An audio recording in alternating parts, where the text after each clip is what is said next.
What is going on, ladies and gents? Welcome to Collectors Gone Digital. My name's Josh, and on today's episode, we are going to be talking about different applications for collectibles in the music industry. Now, before we do, hats are now available in the store. The slight upgrade I was making to them are going to be leather patches, vegan leather, should I say. So there are a variety of designs available, more coming in the future. You guys can check those out using the link in the description. Also coming very soon are going to be memberships. I know some of you guys have been waiting for the Discord and things like the badge levels. I am just working to finalize one final thing, and then it should be released maybe this week, but I think it's safer to say next. Now, aside from all that, I have broken today's episode down into 12 different points. So without further ado, let's start things off with the first one. Alright, so VEVE partners with different musicians and artists. These musicians can release exclusive tracks or albums as collectibles on the platform. So let's picture a blind box, right? Let's say there's 4 in the set. Maybe each one grants you access to a quarter of the album, and then you have to complete the set in order to listen to the entire thing. So this would allow their fans to own and trade limited edition music, and then we have had artists do this in the past in the same space. An example of this would be Tory Lanez, who I believe released the first ever album as an NFT. Next up is going to be a quick point, and that is going to be concert tickets. So collectibles can serve as tickets for virtual concerts and live stream events. They don't even need to be virtual though. They could be an NBA game right now. But you could also own collectibles that grant you access to things like sound checks or meet and greets.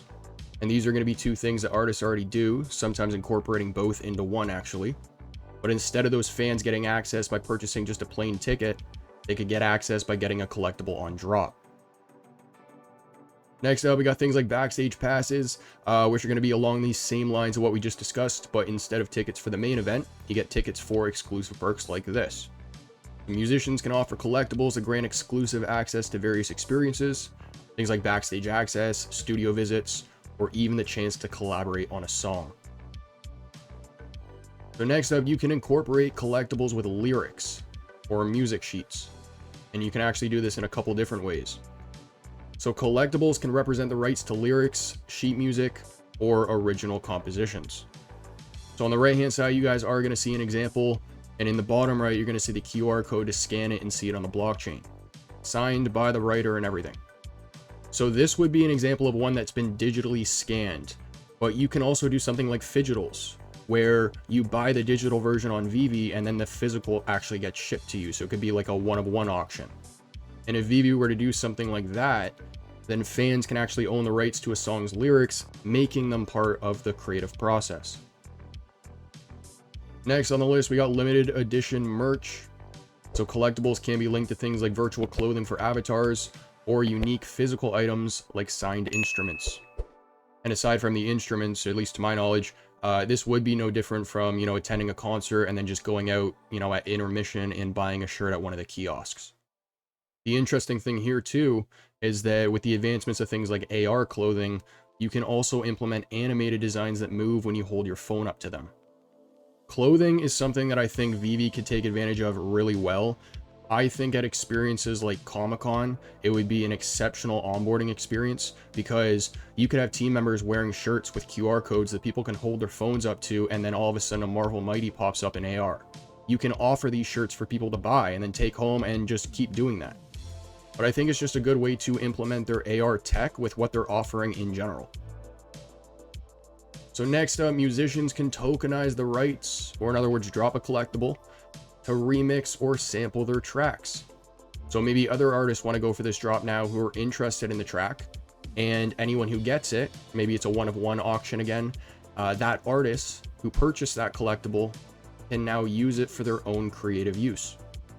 Royalties are also nothing new in this space, so the original artist who actually made the track can implement these to benefit from these creative add-ons. Now, I'm a pretty big art guy, and this is something that definitely piques my interest, and that is album cover artwork. So collectibles can represent the digital artwork or album covers associated with music releases. Fans can then own these visual elements and collect covers from their favorite artists. The value of these covers would then correspond with how successful the artist is and or becomes. So going back to our sports episode, in a similar way to fantasy sports or stocks even, these would fluctuate based off the real world value of the artist. Next on the list is going to be music video ownership. So collectibles can represent ownership in music videos, granting fans a say in the video's direction. They could also grant exclusive access to behind the scenes content. So Eminem and Snoop Dogg actually did this with the Bored Ape Yacht Club. An example of this is going to be on the right hand side. I'll toss some more images on screen as well. But Disney, and Disney being a license we already have on the platform, has already sold film cells as collectibles. So it wouldn't be too far off to just implement the tech behind NFTs for a company like Disney to offer, video collectibles. Next on the list is going to be another quick point, but dropping music collectibles of unreleased albums or singles. What's interesting to think about here for me is, when I think about artists like Prince, for example, for those who don't know, Prince had a large collection of unreleased music. And, obviously somebody right now owns the rights to Prince. So it's interesting to think about what people like that would do with unreleased tracks now that they own the rights to them or to his stuff. I'm not entirely sure how that would work, but now another way to implement these collectibles is going to be music lessons. So you can drop a series of collectibles on VEVE that grant you access to music lessons, tutorials, or even personal mentorships from specific artists. Again, if we go back to our episode on sports, this would be no different from purchasing a collectible and then being able to meet that player. Listening parties are actually even something that some artists do, where they'll have a party, invite their closest friends, family, even some fans to, come meet them and listen to the album before they actually release it to the general public. That's a little outside music lessons, maybe falls in line with one of our previous points, but the point being here that the collectible grants you access to one-on-one time with that artist. Next up is going to be an obvious one and one we've talked about before, so I'm not going to spend too much time on this, but it is going to be virtual festivals. So you can host virtual music events where collectibles serve as access passes to various stages or interactive experiences. Fortnite is probably best known for doing this right now. Roblox is another one. Both of these companies have collaborated with some of the world's largest artists to host virtual concerts inside of their platforms for their fans. And what's very interesting about this is you can treat this as a completely different experience than something you would have in real life, because you can have the artist start in one location and end in a completely different one, as opposed to you standing or sitting in front of that stage the entire show. Hosting events like this inside the VeVeverse would also just be great exposure for VeVe. And last but not least, our last point was actually supposed to be our last point, but I thought about this one last minute, and that is interactive music. So think about creating interactive collectibles that change the music in some way when you activate them. So maybe remixing the song or altering its tempo, but I was thinking about the app's crafting feature. So similar to that, where you can craft an item in exchange for, one of X posters, you can activate the music collectible and then it remixes the song into one of X versions. Now I have procedurally generated there in brackets. I don't even know if that's the right term, but I know that when it comes to gaming, procedurally generated worlds are worlds that just keep generating. They never end.